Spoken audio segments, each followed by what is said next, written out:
34 de volta com Folha no Ar, primeira edição, ao vivo aqui pela Folha FM, ao vivo também em nosso stream aí no Face, com o patrocínio, o apoio dos laboratórios Plínio Bacelar e Proteus, serviços de saúde e medicina ocupacional, com exames toxicológicos, consultas médicas, fisioterapia, acupuntura. Proteus. Voltamos com o programa e hoje, prazer de receber aqui o secretário, e não desculpa, eu acabei trocando aqui, de Desenvolvimento Humano e Social de Campos, e também presidente da Fundação da Infância e Juventude, Rodrigo Carvalho. Rodrigo, muito bom dia. De antemão aí, já agradecemos mais cedo, mas não custa nada. Agradecer de novo a sua gentil presença aqui no programa de hoje. Seja bem-vindo ao Folha no Ar. Bom dia, Cláudio. Bom dia, Arnaldo. Bom dia, nossos ouvintes. É um prazer muito grande estar aqui, esse programa aí que é líder de audiência nas manhãs aí. Aquele trabalhador que entra no carro, a primeira coisa que vai é no Folha no Ar ali para estar ouvindo os comentários da manhã. Então, assim, é um prazer muito grande estar aqui. Vamos falar um pouco do nosso trabalho, um pouco das determinações que a gente está tendo aqui.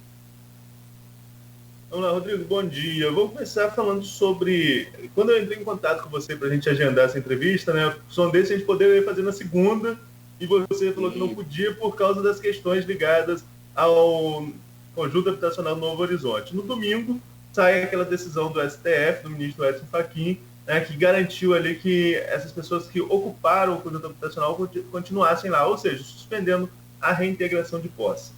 Na semana passada, junto com o Nogueira e com o Aloysio, o Vladimir falou sobre esse assunto aqui também, no Folha no Ar, e Vladimir falou que a gente não pode garantir ou dar um direito a alguém que não tem, deixar quem tem o direito fora.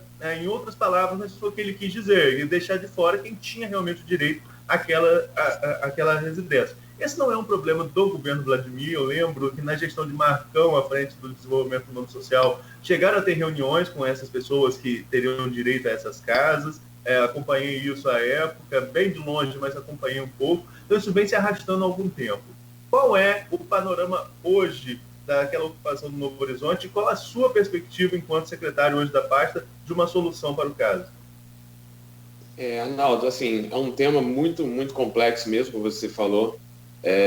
Assim, o déficit habitacional não é um problema só de Campos, é um problema assim, nacional.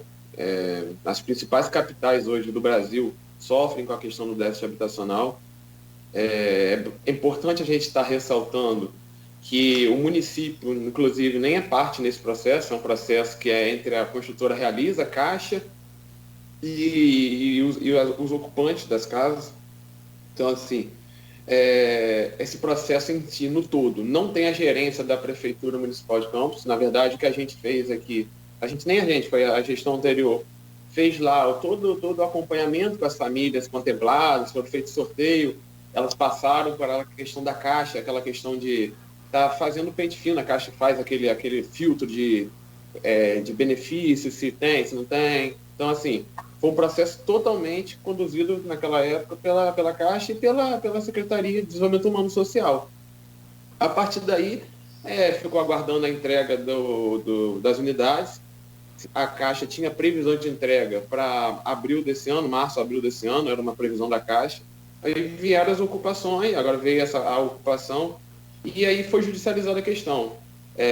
Como você falou no início, a gente estava esperando por uma ordem judicial do TRF, da segunda região do TRF, haveria a reintegração de posse na terça-feira, estava agendado, a gente já estava até esperando isso.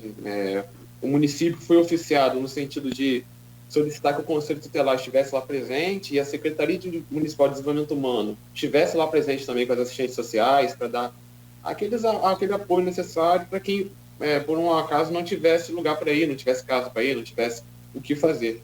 Aí a gente foi comunicado no domingo, acho por volta de 8, 9 horas da noite, que o ministro Edson Fachin tinha concedido uma liminar para a Defensoria Pública da União, suspendendo a reintegração de posse. Aí a gente foi instado na terça-feira, se manifestar se o município, porque a DPU alega que, ela informa, na verdade, que há no bojo do processo, ela informa que tem 50 famílias que não tem para onde ir de forma nenhuma.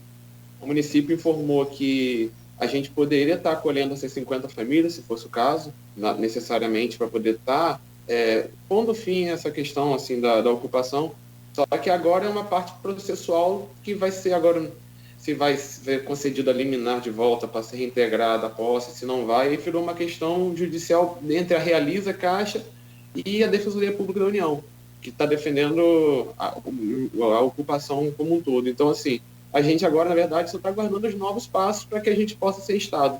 A gente só pediu ao juiz, ao STF, caso, a juíza aqui de piso, né, que caso seja Estado alguma decisão, nós pedimos um prazo só para poder estar realizando os ajustes necessários. Porque tanta gente, como todo aparato público, precisa de um prazozinho, sei lá, 7 dias, no mínimo, para a gente poder organizar. Porque é uma coisa bem, assim, é diferente, é uma ocupação diferente, tendo em vista que só é vista em capitais desse tipo, entendeu? Assim, então, é tudo muito novo mesmo. Então, mas deixar claro também, ressaltar que no início foi informado que a ocupação era decorrente de atrasos de aluguel social ofertados pelo município, aí logo depois a gente deixou claro, a gente até fez nota disso informando que a ocupação não é oriunda de nenhum tipo de atraso em aluguel social ofertado pela nossa gestão. Hoje a nossa gestão mantém o aluguel social rigorosamente em dia, a gestão do prefeito Vladimir mantém o aluguel social em dia. Na verdade, a ocupação é decorrente mesmo do déficit habitacional, daquela questão que é nacional. A Secretaria Municipal de Desenvolvimento Humano fez um mapeamento, a gente inclusive a gente conseguiu colocar 50 assistentes sociais e psicólogos no conjunto Novo Horizonte, fizeram o atendimento, fizemos um mapeamento, depois fizemos um outro atendimento com as pessoas que foram lá naquele dia, aqui na escola Luiz Sobral, aqui próximo à secretaria. Então, assim, a gente de maneira nenhuma está se furtando da nossa responsabilidade. Só que virou uma questão judicial. Então a gente está dialogando com os movimentos, está dialogando com a população que está lá ocupando. A gente não pode perder de vista, como você falou, que também tem os contemplados nos procuram também diariamente na secretaria, porque os contemplados também são vulneráveis sociais. Então, assim, a gente não pode também esquecer de um outro ponto de vista, que quem passou pelo crivo da Caixa, dos atendimentos das equipes técnicas, então assim, também passaram pelo todo o rito, então eles precisam também dessas casas. Então assim, é um assunto muito complexo, não é um assunto simples de a gente estar dizendo, A tá certo, A tá B. Acho que de forma nenhuma a gente pode falar em detrimento de um público, em detrimento de outro, mas a gente tem em mente, claro, que os contemplados, eles passaram por todos os crivos necessários, que a gente sabe como a Caixa é rígida com todos os projetos habitacionais dela. Então, Minha Casa Minha Vida é um desses. Então, a gente agora vai aguardar aqui as decisões, aguardar qual vai ser o posicionamento aqui do TRF, da Juíza Federal de Piso, do STF, porque virou mais uma batalha judicial do que uma batalha técnica. Hoje, esse panorama... Desculpa, Nogueira, alguma pergunta? Não, eu acho que, se você me permite, tentar entender um pouco mais, porque ele disse sobre o envolvimento da prefeitura, até que ponto que vai nessa situação. Você falou que parte é da Realiza, governo federal, Caixa Econômica, e aí eu queria entender um pouco mais, se você consegue me explicar por que essas casas não foram então entregues no tempo prometido, tempo hábil, para que evitasse esse problema, Rodrigo? Então, na verdade, o que a Caixa nos informa, e a gente já como o Arnaldo informou, a gente já pegou o processo andando já da outra gestão, da Caixa anterior. O que acontece? A Caixa informa que a data de entrega mesmo, oficialmente, seria março, abril desse ano. A Caixa informa que não houve atraso na entrega. Só que as famílias, elas já estavam por 2 anos esperando essa parte da construção, essa parte de estar fazendo, essa parte de estar... é um sonho da casa própria, né? Aquele sonho da casa própria. Essa demora acabou, que é a demora da construção, acabou, de fato, ajudando um pouco, contribuindo para que houvesse movimento de ocupação. Mas, segundo a Caixa, ela informa que não houve atraso, não. Que a previsão inicial do projeto lá atrás era a entrega em março e abril desse ano. entendeu? Só que aí, com a ocupação e tal, acabou que agora esse prazo se perdeu de vista aí. Agora, dessas pessoas que ocupam lá aquele espaço, Rodrigo, é possível a gente diferenciar quem tem direito e quem não tem direito? Quantos são esses que estão lá que têm o direito e quantos que não têm o direito?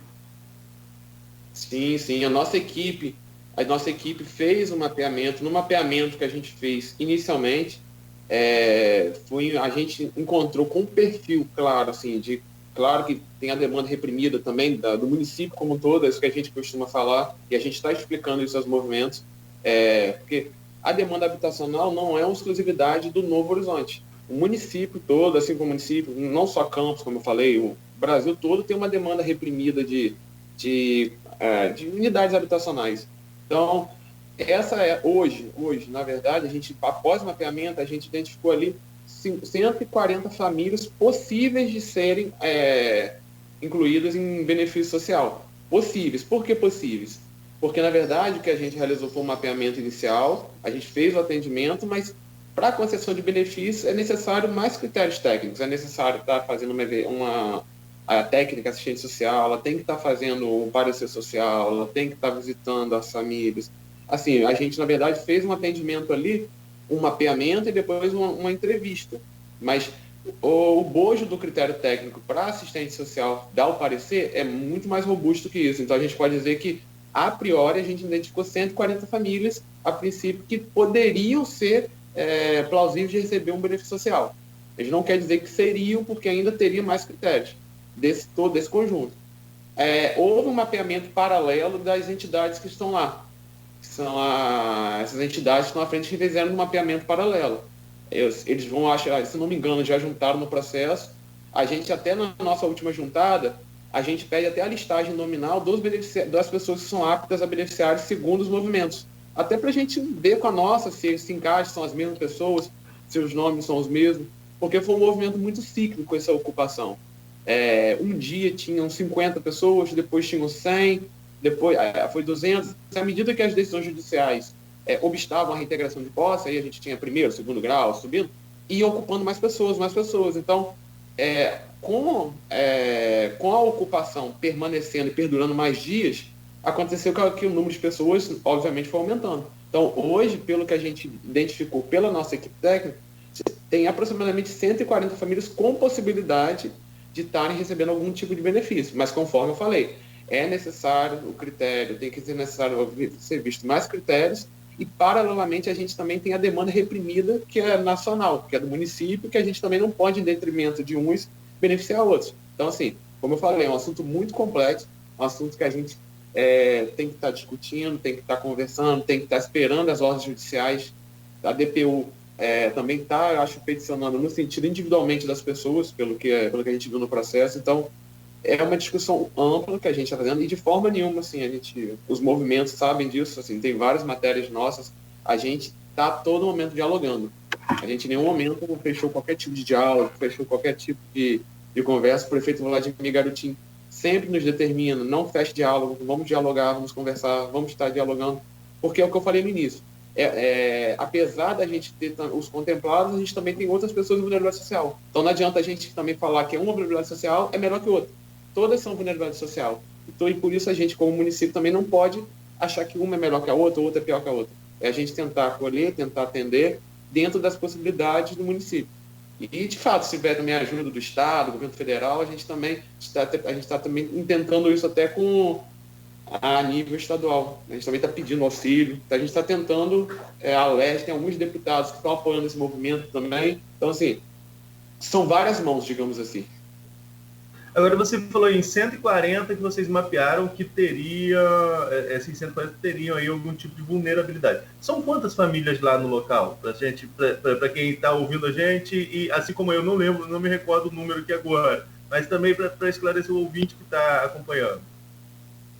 Hoje, lá no Conjunto Nacional, a gente tem 772 casas. No mapeamento que nós realizamos, ficou em volta, a gente fez um atendimento de aproximadamente 580, entre 530 e 580, foi mais ou menos isso. A gente não conseguiu atingir, na verdade, eles não nos procuraram o número todo de casa quando a gente esteve lá. Apesar de ter 772 casas, não nos procuraram 772 famílias. E a gente fez mapeamento na quadra mesmo, foi uma manhã toda, houve a procura das famílias. Então, assim, eu não sei como eu te falei, é um movimento que vai, à medida que a ocupação vai perdurando, vai aumentando o número de pessoas, vai aumentando o número de ocupantes, vai aumentando o número de pessoas. Então, a gente pode dizer que é um número que é muito, muito volátil, porque vai aumentando, quanto mais vai ficando, mais casas vão sendo ocupadas, mais pessoas vão sendo ocupadas. Então, assim, hoje eu posso te avisar que é mais de 500 famílias. Entendeu? Agora, dessas mais de 500, 140 podem ser contempladas com algum programa social, como o aluguel social, por exemplo, que você citou, ou essas 140 seriam beneficiárias desse programa? Quantos seriam beneficiários desse programa que estão lá? Vocês têm esse número? No nosso mapeamento, a gente identificou só 3 famílias que são contempladas pela Caixa e que foram para lá, assim. Aí a gente até entende, assim, eu até orientei, falei, olha, os critérios da Caixa são complexos, vocês estão invadindo, vocês estão ocupando, pode ser que a Caixa entenda que está descumprindo alguma regra, a gente até orientou. Mas eu também entendo a pessoa que está contemplada, que às vezes ela está naquele afã de ter a casa, está esperando há muito tempo, então ela ocupa.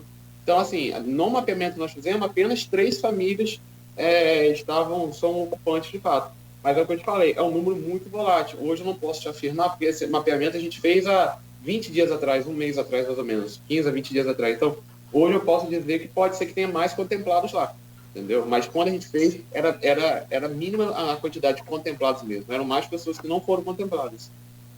Agora, a Terezinha Bianchi tem 2 perguntas aqui, ouvinte nossa, e eu vou passar para vocês 2 de uma vez, porque dá para responder, porque são assuntos relacionados todos ao conjunto habitacional. Secretário, existem rumores de que os ocupantes indevidos vão passar para alguns colégios. É verdade? Se for, estamos só transferindo o problema, certo? E depois? E ela ainda complementa. Essas famílias são realmente todas de origem campista? Então, primeiro momento, assim, a Justiça nos oficiou perguntando quantas famílias a gente poderia estar realizando os acolhimentos.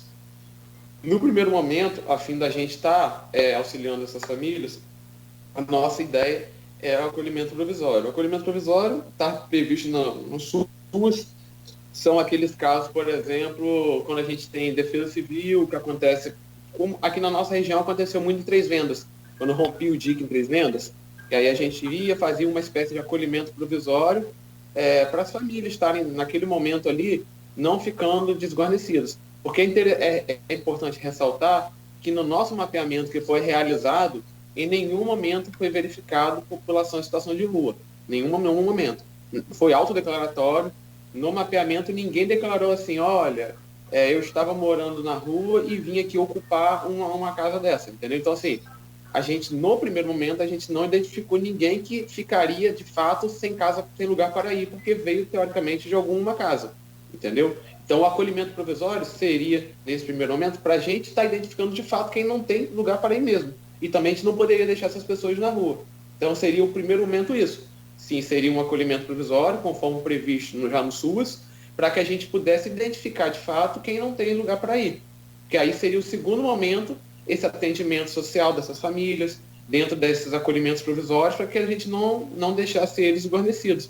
Porque de maneira nenhuma a gente vai deixar eles na rua. Isso aí já é certo, o município tem isso em mente. Só que a gente também não tem hoje, orçamentariamente, não só Campos, acho que nenhum município orçamentariamente tem a condição hoje de, vamos supor, são 772 casas. E um município hoje vai conseguir dar 700 casas de vez para ninguém. Isso aí é humanamente e financeiramente impossível para os municípios.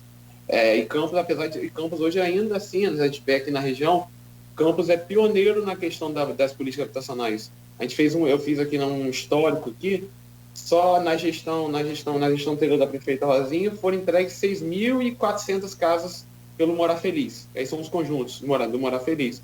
E pela Minha Casa Minha Vida, mais 3.000 e pouca. Então, assim, aproximadamente, só Campos nos últimos 10 anos, a gente concedeu mais de 10.000 unidades habitacionais. Então, assim, o município tem a sua referência na questão da concessão de unidades habitacionais. Mas o momento hoje, financeiro, que não só Campos, mas o Brasil como um todo vive, é impossível você conseguir 772 casas e vamos tirar todo mundo. Então é necessário ter esse estudo social, é necessário a gente ver quem realmente precisa desse benefício, a gente dá o fôlego necessário para que a pessoa possa estar se reerguendo e depois estar caminhando com as próprias possibilidades. Então, secretário, as famílias que realmente foram contempladas, deve ser uma angústia, deve ser uma sensação sim, a gente horrível, né? A gente recebe aqui diariamente, Cláudio, diariamente a gente recebe aqui famílias que vêm nos procuram. Assim, aí eu te digo que tem famílias com filho deficiente, tem filho que não tem também para onde ir tanto quanto. Então, assim, por isso que eu costumo falar que não é um problema que a gente pode falar que os que estão ocupando estão corretos e quem está correto. Assim, é um problema, todos os lados estão com problemas. Só que, assim, de fato, como você falou, os contemplados, a gente dá uma dor porque a gente entende que eles estão há 2 anos esperando a construção da entrega, a construção dos próprios. Então, assim, eles sonharam com essa casa. A gente conversa aqui com os contemplados, é de chorar, assim, quando a gente vê eles falando, olha, a gente já tinha tudo planejamento e a gente agora está, assim, refém, sem saber o que vai fazer, se não vai entrar, se não vai entrar. E a gente também não pode dar um posicionamento porque judicializou. Então, nem a gente pode falar que eles vão entrar semana que vem, vão entrar daqui a 15 dias, vão entrar daqui a um mês. E podemos nem afirmar isso. Então, aí a minha pergunta diante dessa frustração, que eu acho que não dá nem para imaginar, né? Sei lá, é uma proporção muito grande. Como é que a Secretaria está fazendo e se está fazendo algum controle, algum acompanhamento dessas famílias, além desses que procuram vocês aí? Sim, a gente entra em contato. A gente tem aqui o departamento aqui de habitação, a gente tem um número, então, assim, as pessoas ligam, entram em contato. Assim, nesse primeiro momento, a gente está fazendo o papel social que está acalmando, está tranquilizando as famílias. A própria Caixa, ela afirma tranquilamente que as famílias irão ser contempladas com a unidade. A Caixa, então, assim, a gente tenta passar para eles essa tranquilidade que a própria Caixa nos passa. Porque, assim, como virou uma coisa judicial, a gente não pode também afirmar nós, enquanto município, que vai acontecer isso, vai acontecer aquilo. A gente, na verdade, só passa aquilo que a própria Caixa passa para a gente, que estão fazendo os trâmites burocráticos judiciais e para a gente tranquilizar as famílias, que cedo ou tarde eles vão ter as unidades habitacionais deles. Assim. Eles foram contemplados, passaram pelos crivos rigorosos da Caixa, a Caixa é bem rigorosa com isso, então nesse primeiro momento é isso, é tranquilizá-los e deixar calmo eles. A Terezinha insiste aqui na pergunta, secretário. Tem conhecimento se realmente a maioria é campista? Então, no primeiro atendimento que nós fizemos, a gente pode falar que a maioria sim, só que não necessariamente daquela região. A gente identificou que, com a ocupação ocorreu, vieram pessoas do município inteiro para ocuparem, não necessariamente da região ali do aeroporto. Novo Horizonte, ali na região do Parque Aeroporto, o nome ali. A gente identificou, por exemplo, famílias da Pecuária, famílias de Esplanada, famílias de Goitacazes, famílias do Parque Prazeres. Então, assim, com a ocupação, muitas famílias de vários pontos do município viram lá a ocupação e adentraram nas residências. Então, assim, temos grande parte de campos, sim, a gente, pelas pesquisas que a gente viu, sim, a maioria são de campos, só que não necessariamente da região da onde é o conjunto habitacional hoje. Entendeu? Com a ocupação vieram pessoas de tudo quanto for lugares para poder estarem ali dentro. Agora, anteriormente você citou um assunto que eu até ia perguntar, a questão da dotação orçamentária para isso. A gente sabe que a sua secretaria, assim como a saúde, até tem um fundo direto, né, recebe recurso direto do governo federal, mas trabalha-se dentro de uma previsão orçamentária. Você pegar 140 famílias para atender com aluguel social, eu não sei se daria. Como que seria esse processo em questão de tempo e dinheiro, né? Porque sim, não estava previsto isso, né, Rodrigo? Sim, porque na verdade o aluguel social ele é um benefício eventual. O que acontece? O repasse, assim, cada dia menor os repasses do governo federal estão sendo bem suprimidos, estão bem menores, e a gente não pode utilizar qualquer tipo de repasse federal para pagar o aluguel social.